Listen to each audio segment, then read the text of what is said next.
नमस्कार मित्रांनो, काल आपल्या देशाचे लाडके पंतप्रधान टीव्हीवर बोलत असताना असं बोलून गेले की इंधन कमी वापरा, तेलाचा वापर कमी करा, सोने खरेदी करू नका, शाळा ऑनलाईन करा आणि वर्क फ्रॉम होम करा।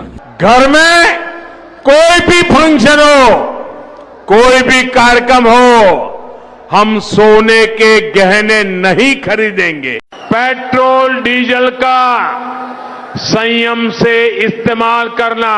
मित्रांनो, काल आपल्या साहेबांनी हे भाषण दिल्याच्या नंतर दुसऱ्या दिवशी त्यांचा रोड शो होता केदारनाथ मध्ये आणि त्यांच्या गाडीच्या पाठीमाग 2 ते 3-4 किलोमीटर पर्यंत गाड्यांच्या रांगा होत्या आणि त्या ठिकाणी त्यांच्या गाडीच्या इंधनाला खर्च झाला नाही का? तर आम्हाला आणि सर्वसामान्य जनतेला हा प्रश्न पडतो। हे साहेब आपल्याला सांगतात, पण साहेबांनी जर सुरुवात स्वतःपासून केली तर किती चांगलं होईल। आपले पंतप्रधान यांनी भारताचा आजचा आणि उद्याच्या भविष्याचा विचार करूनच हे काल वक्तव्य केले, पण जर त्यांनी स्वतः पुढे येऊन सुरुवात स्वतःपासून केली तर हा भारत देश त्यांच्या पाठीमागे उभा राहिल्याशिवाय राहणार नाही।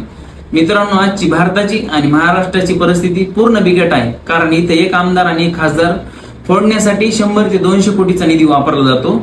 2027 मध्ये नाशिक येथे होणाऱ्या कुंभमेळ्यासाठी महाराष्ट्र सरकारने 3500 कोटी रुपये निधीची तरतूद केली आहे। हा निधी कुठला आहे? हा जनतेचाच निधी आहे। जनतेच्या पैशावर डल्ला मारणार इथलं सरकार आणि भारताचं सरकार हे फक्त लोकांना सांगण्यात मग्न आहे, तुम्ही इंधन वापरू नका। आपल्या पंतप्रधानांनी जरी आपल्याला सांगितलं असेल तरी आम्ही त्यांचा मान राखतो, सन्मान करतो आणि आम्ही तसं करू, पण सुरुवात ही पहिली तुमच्यापासून करा।